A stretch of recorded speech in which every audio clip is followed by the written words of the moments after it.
نحمدہ ونصلی علی رسولہ الکریم اما بعد فاعوذ باللہ من الشیطان الرجیم بسم اللہ الرحمن الرحیم۔ پیارے بہن بھائیو، عزیزو، دوستو، السلام علیکم۔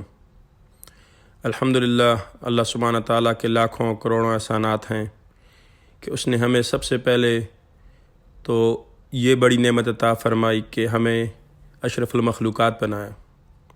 اس کے بعد اس سے بھی بڑی نعمت عطا فرمائی کہ ہمیں مسلمان بنایا۔ ہم میں سے کچھ پیدا ہوئے مسلمان، کچھ کو اللہ تعالیٰ نے ہدایت دی، وہ کنورٹ ہوئے، ریورٹ ہوئے، لیکن الحمدللہ اللہ کا بہت بہت بہت لامحدود احسان ہے کہ جو ہم مسلمان بنے۔ اب بہن بھائی، جب ہم مسلمان بنے تو اللہ تعالیٰ نے ہم پہ کچھ فرض کیے، کچھ ایسی چیزیں ہم پہ کی جو ہم نے ذمہ داریاں نبھانی ہیں۔ ان میں سے سب سے بڑی ہماری ذمہ داری یہ ہے کہ ہم میں سے جس کو جو بھی اچھی بات اسلام کے بارے میں پتہ ہو وہ آگے دوسرے تک پہنچائیں۔ کہا گیا نا، قرآن شریف میں آتا ہے، اس آیت میں ہے، اور اس کا مفہوم یہ ہے کہ تم بہترین امت ہو جو لوگوں کی بھلائی کے لیے نکالے گئے ہو۔ کیوں؟ کہ تم نیکی کی طرف دعوت دیتے ہو اور برائی سے روکتے ہو۔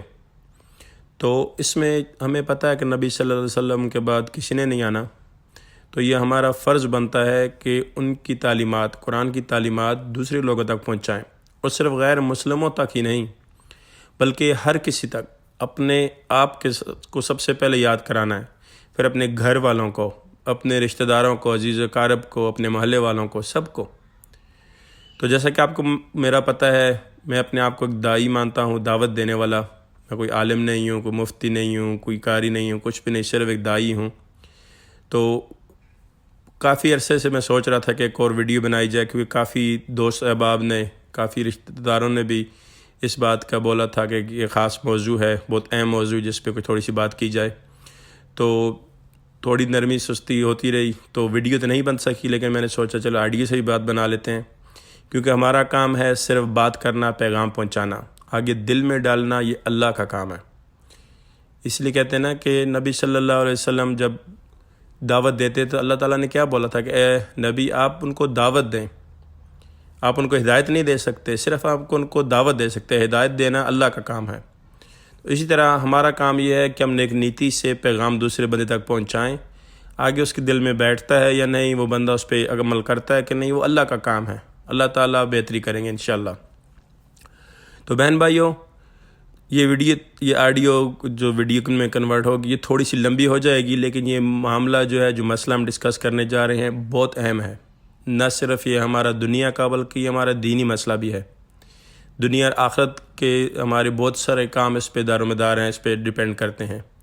تو اس لیے آپ سے معذرت چاہوں گا، لیکن آپ سے امید ہے کہ آپ پیشنٹ ہوں گے، تھوڑا سا صبر کریں گے تو یہ لمبا ہونے کے باوجود بات سنیں گے۔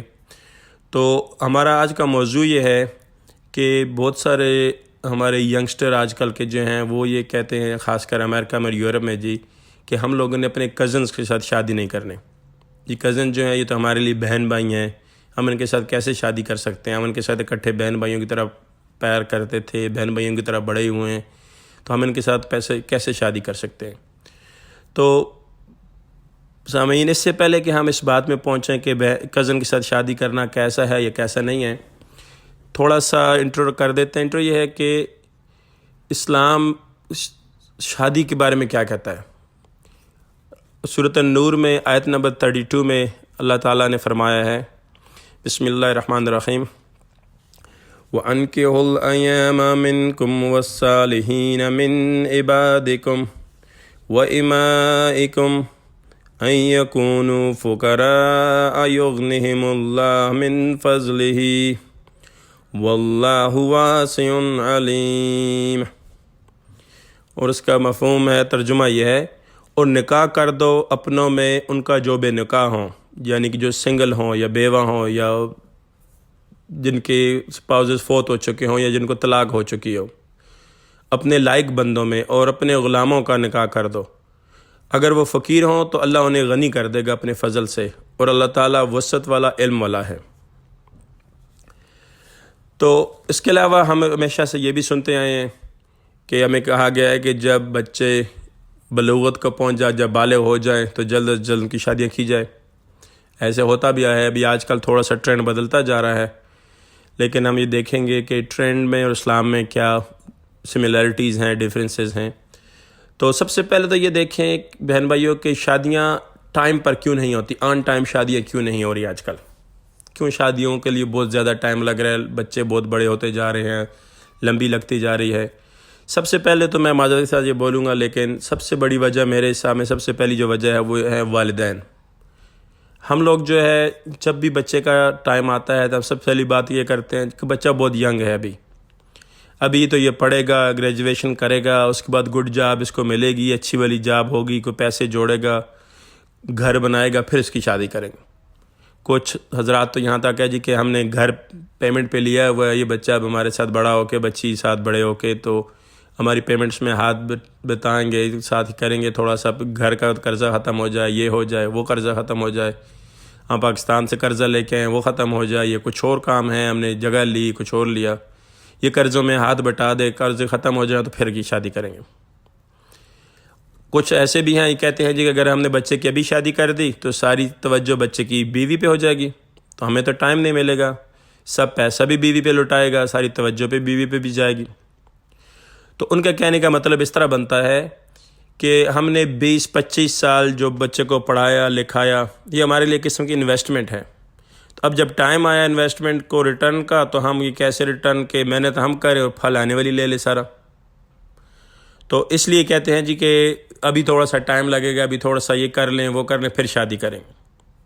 دوسری اور وجہ جو والدین کرتے ہیں وہ یہ کہتے ہیں جی کہ ہم شادی ایسی جگہ کریں گے جہاں لڑکی بہت ہی خوبصورت ہو، شادی کے دن کچھ صحیح پتہ لگے اسٹیج پہ بیٹھی شو پیس لگ رہی ہے، اگلے خاندان والے ایسے پیسے والے ہوں، ایسے رتبے والے ہوں، تاکہ ہم بتا سکیں فلاں منسٹر کے گھر، فلاں ڈاکٹر کے گھر، ڈاکٹر کی بچی یا ڈاکٹر یا فارماسسٹ یا انجینئر سے شادی کی۔ اس لیے وہ اس طرح کے رشتے ڈھونڈتے ڈھونڈتے بہت ٹائم لگ جاتا ہے۔ ایک اور وجہ میرے حساب میں والدین کے علاوہ یہ ہے کہ لڑکے لڑکیاں خود آئیڈیل ڈھونڈتے رہتے ہیں۔ سب سے پہلے تو میں brothers and sisters آپ کو یہ بتا دوں، and I'm sorry to say this, but there is no such thing as an ideal spouse۔ اس دنیا میں کبھی بھی کوئی چیز آئیڈیل نہیں ملے گی، آئیڈیل چیز جو پرفیکٹ چیز ہوگی وہ ہمیشہ صرف جنت میں ہے، یہ ہمیں بتا دیا گیا۔ اس دنیا میں ہمیشہ اوپر نیچے کمی بیشی سب جگہ ہے۔ اسی طرح اسپاؤز میں بھی، کچھ اسپاؤز میں الحمدللہ خوبصورتی بہت زیادہ ہے لیکن اس میں عقل کی کمی ہوگی، کچھ اسپاؤزز میں عقل بہت زیادہ ہے، خوبصورتی کی کمی ہوگی، کچھ میں باڈی آپ کو اچھی نہیں لگی، کچھ میں آپ کو اس کی عادتیں اچھی نہیں لگیں گی، ہر چیز میں کچھ نہ کچھ کمی بیشی ہے۔ یہ اللہ تعالیٰ کی طرف سے دین ہے، اس میں کوئی غلطی کسی کی نہیں ہے، اللہ تعالیٰ کی دین ہے۔ لیکن اللہ تعالیٰ کا یہ نظام ہے کہ اللہ تعالیٰ نے کبھی کسی کو پرفیکٹ نہیں بنایا۔ پرفیکشن کے قریب اگر کوئی ہے تو ہمارے نبی حضرت محمد مصطفیٰ صلی اللہ علیہ وسلم ہے، ان کے بعد انبیاء کرام ہیں۔ لیکن ایز اے اسپاؤز آپ آئیڈیل ڈھونڈنا چھوڑ دیں، آئیڈیل کے قریب ترین آپ کو ملیں گے لیکن آئیڈیل آپ کو ہمیشہ نہیں ملیں گے۔ دوسرا یہ ہے کہ آپ یہ بھی تو سوچیں بہن بھائیوں کے ینگسٹرز کے اس ایج میں آپ 20, 21, 22 اس ایج میں آپ کو آئیڈیل کا پتہ ہے کہ آپ کیا آئیڈیل چاہتے کیا ہیں۔ زیادہ تر کیا ہوگا آپ کا آئیڈیل کہ اس کی فلمیں دیکھ دیکھ کے انڈیا کی تو اس کی باڈی ایسی ہو، اس کا رنگ گورا ہو، اس کا رنگ ایسا ہو، اس کی خوبصورتی ہو، یا اس کے پاس کوئی ڈگری یا پیسہ ہو تاکہ میں لوگوں کے سامنے بتا سکوں میرے اسپاؤس ڈاکٹر ہے، میری بیوی ڈاکٹر ہے، میرا شوہر ڈاکٹر ہے۔ یہ تو آئیڈیل نہ ہوا نا، یہ تو آپ ایک قسم کا بزنس کر رہے ہیں۔ دوسرا یہ ہے کہ ایک دفعہ پھر میں آپ سب سے معافی مانگوں گا، لیکن یہ ہے کہ یہ ساری جو باتیں ہم کرتے ہیں نا، والدین یا بڑے چھوٹے، یہ ہم سب مل کے صرف اپنے آپ کو ایک قسم کا دھوکہ دے رہے ہیں، ہم سچ کچھ بھی نہیں بول رہے۔ کوئی بھی والدین نہیں کہتے جی کہ وہ پیسے کے لیے یہ وہ یا وہ۔ اس کی آسان سی مثال میں آپ کو یہ دیتا ہوں کہ آپ اگر ہوتی نا تو ہم لڑکے لڑکیوں دونوں کو جیسے ٹریٹ کرتے، لیکن ہم نہیں کرتے۔ کیا ہے، جب لڑکا شادی کرنا چاہتا ہے تو ہم کیا بولتے ہیں، یار بیٹھ جاؤ ابھی آرام سے، ابھی رکو، ابھی پیسے بناؤ، ابھی گھر بناؤ، ابھی یہ کرو، ابھی وہ کرو۔ تو جب لڑکا شادی کرنا چاہتا ہے ہم اس کو روک رہے ہیں، اور فلپ سائڈ پہ لڑکی جو چاہتی ہے کہ میں پڑھوں لکھوں، اپنے پاؤں پہ کھڑی ہوں، کو اپنے ماں باپ کی عزت بنوں، کچھ اپنے آنے والے شوہر کے ساتھ بھی کھڑی ہو سکوں، تو ہم اس کا کیا ہے، جیسی وہ بیچاری بڑی ہوتی ہے، نہیں نہیں نہیں نہیں اس کی شادی، جیسے وہ ہمارے سر پہ بوجھ پڑ گئی۔ تو جو کرنا چاہتا ہے شادی اس کو ہم روک رہے ہیں، اور جو ابھی پڑھنا چاہتی ہے اس کے زبردستی شادی کے پیچھے لگ گئے، نہیں یہ بوجھ ہے ہمارے سر سے اتارنا ہے۔ اللہ تعالیٰ نے بھی بولا، اللہ تعالیٰ نے میرے بہن بھائیوں کہیں پہ بھی یہ نہیں بولا کہ لڑکی کی شادی جلدی کرو۔ یہ ہم فیس بک پہ بھی غلط پوسٹ بھیج رہے ہیں، یا ہم ایک دوسرے کو بھی ہمیشہ سے غلط بتاتے آئے ہیں۔ اللہ اور اللہ کے نبی نے اگر بولا ہے تو بتایا ہے کہ بچوں کی شادی جلدی کرو۔ بچوں میں لڑکا لڑکی دونوں آتے ہیں۔ یہ ہمارے کلچر کا مسئلہ ہے کہ ہم لڑکی کو بوجھ سمجھ کے جلدی سر سے اتارنا چاہتے ہیں، لیکن لڑکے کو اپنے پاس رکھنا چاہتے ہیں۔ یہ بات ذہن میں رکھنی ہے۔ یہ جو کام ہم کر رہے ہیں نا، اور خاص کر کے مذہب کا نام لے کے کر رہے ہیں، اللہ معاف کرے، اس وجہ سے ہم لوگوں پہ بھی بہت ساری نحوست آتی ہے۔ پھر رشتے بھی آگے ایسے ملتے ہیں، سارے کام ہوتے ہیں، کیونکہ ہم نے اپنی فیلنگز کے لیے، اپنے فائدے کے لیے ہم نے کیا کیا، مذہب کو، ریلیجن کو استعمال کیا، اس کا لفظ استعمال کیا، غلط اسلام پہ نعوذ باللہ ہم نے ایک قسم کا الزام لگایا کہ اسلام یہ کہتا ہے۔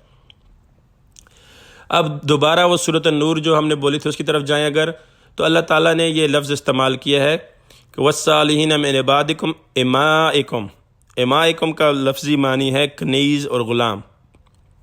اب میرے بہن بھائیو، آپ یہ سوچیں کہ اگر ہماری لاجک ٹھیک ہوتی کہ یہ کوئی پڑھ لیں، کوئی ان کے پاس پیسہ آ جائے، کوئی گریجویشن ہو جائے، تو کنیزوں اور غلاموں کے پاس کون سا پیسہ ہے، وہ کون سے گھر بنائیں گے، وہ کبھی کون سے ایجوکیشن کو جائیں گے؟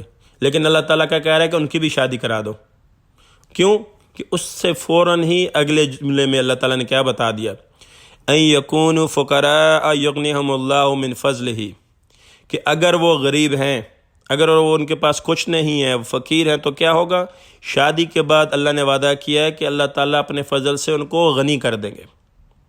تو میرے بہن بھائیو، صحابہ کرام ہمیشہ یہی کرتے تھے کہ جب وہ کچھ بھی کسی کے حالات خراب ہوتے تو یہ نہیں تھا کہ تم بڑا کاروبار شروع کر دو، تم دوسری جگہ چلے جاؤ، تم یہ کر لو، تم وہ کر لو، نہیں، اللہ کے سنت، اللہ کے نبی کی سنت مان کے نکاح کرو اچھی عورت سے، اچھے شوہر سے، اور اللہ سے مانگنا شروع کرو تو اللہ تعالیٰ اس نکاح کی برکت سے غنی کر دیں گے۔ یہ اللہ نے وعدہ کیا ہے کہ بچوں کا بھی اور بیوی کا بھی اور شوہر کا بھی، کہ آپ اللہ کے نبی کی سنت پہ عمل کریں، اللہ تعالیٰ آپ کو غنی کر دیں گے۔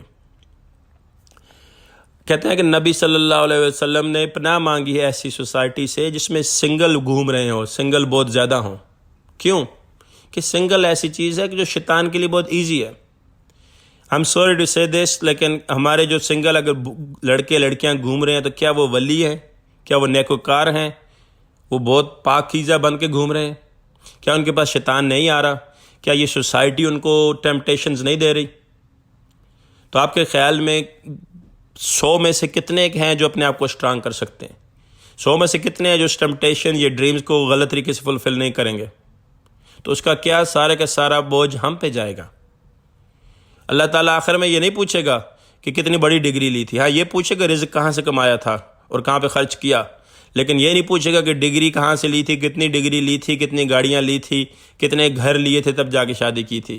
لیکن سنت کے بارے میں آئے گا، یہ لفظ نہیں ہوگا کہ نکاح کیا، شادی کی، ٹھیک ہے میں مانتا ہوں یہ، لیکن یہ ہوگا کہ کتنی سنتیں نبی صلی اللہ علیہ وسلم کی پوری کی۔ فرائض کے بعد سنتیں ہوں گی، نفل اور سنتیں سارا کچھ ہوگا جو فرائض کے بعد، اور یہ سنتیں صرف ہم جو نماز کے بعد سنتیں پڑھتی ہیں وہ نہیں، اللہ کے نبی صلی اللہ علیہ وسلم کی ہر سنت پوری کرنا ہمارے لیے آلموسٹ فرض ہے۔ Don't get me technical on that one, but almost میں نے اسی لیے بولا ہے کہ ہمارے لیے نبی اللہ اور اللہ کا نبی ہر جگہ۔ تو میرے بہن بھائیوں، جیسے میں نے بولا نا کہ سوری ٹائم لگ رہا ہے، لیکن یہ ایسی چیز ہے، ایسی اہم بات ہے کہ اس کے بغیر ہمارا گزارا نہیں ہے۔